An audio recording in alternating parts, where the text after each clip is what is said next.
Good morning, students. This is third question of exercise 7.1.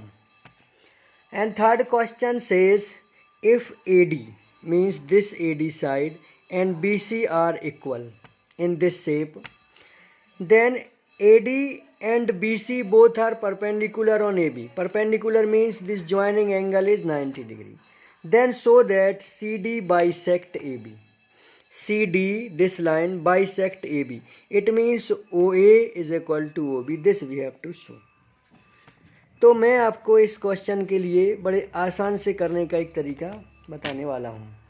I will try to show you the very simple method.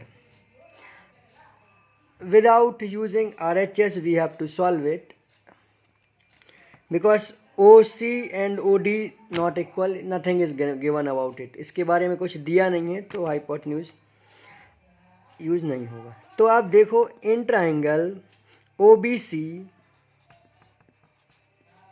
And triangle OAD,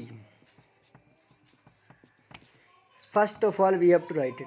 और जैसे ही आप ये लिखते हो आपको यहाँ एक जो साइड गिवन है उसको लिख देनी है. So BC is equal to AD. This is given. Now for ASA we want to angle. ASA congruency के लिए हमें दो एंगल की आवश्यकता है. तो आपको एक एंगल तो 90 दिया है तो आप लिख दो angle B is equal to A is equal to 90.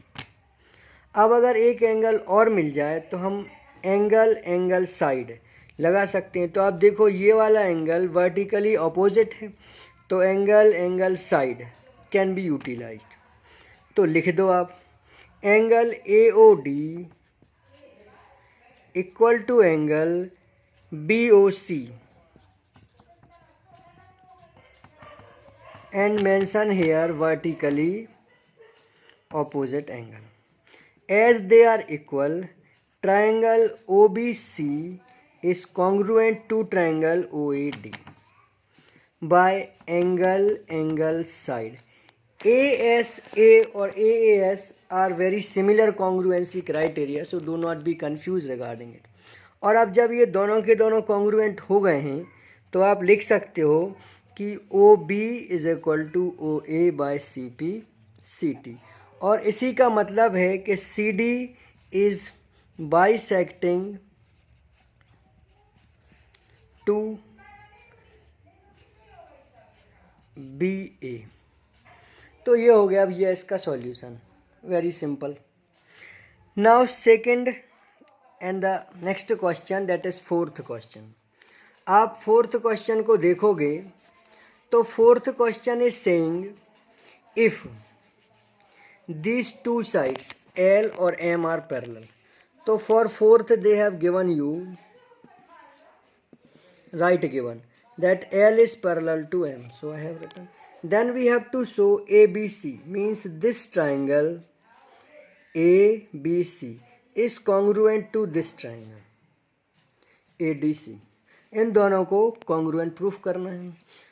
आप देखो ये दोनों साइड पैरेलल हैं. जब ये दोनों पैरेलल हैं, मैं एक रफ फिगर भी बना दे रहा हूँ इसको यहाँ पे. जब ये दोनों पैरेलल हैं तो ये AC एक ट्रांसवर्सल की तरह काम कर रही है. Suppose this is our AC. तो आप देखो ये एंगल और ये एंगल मीन्स दिस वन और this both will be called alternate interior angle and alternate interior angles are equal. तो सॉल्यूशन में हम लिखते हैं इन ट्राइंगल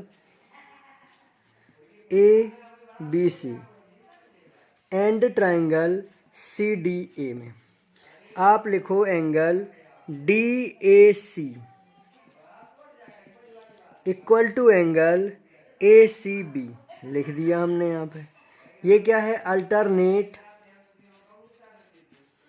इंटीरियर एंगल. तो लिख दिया आपने interior angle.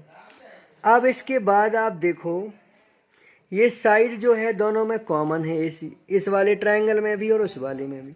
So we write AC common. We mention here AC common for both the triangles.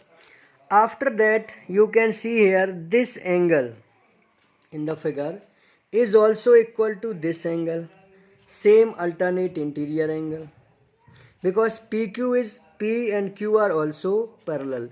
I have not written here. PQ and Q are also parallel. Now I have written. तो फिर angle कौन सा हो जाता है? B, चूंकि ABC से part लिखना है तो BAC, तो BAC equal to angle BAC is equal to ACD। तो लिख दो आप ACD। ये भी है आपका अल्टरनेट इंटीरियर, तो ये भी हो गया अभी अल्टरनेट इंटीरियर एंगल। और as we have proved this one angle, one side और one angle are equal in both the triangle, so both will be congruent. So ABC congruent to the triangle CDA। तो ये हो गई आपकी, बहुत आसानी से ये क्वेश्चन सॉल्व हो गया। और कॉन्ग्रुएंसी लगी है ASA कॉन्ग्रुएंसी, ठीक। So this we have completed in one video both the question. Thank you.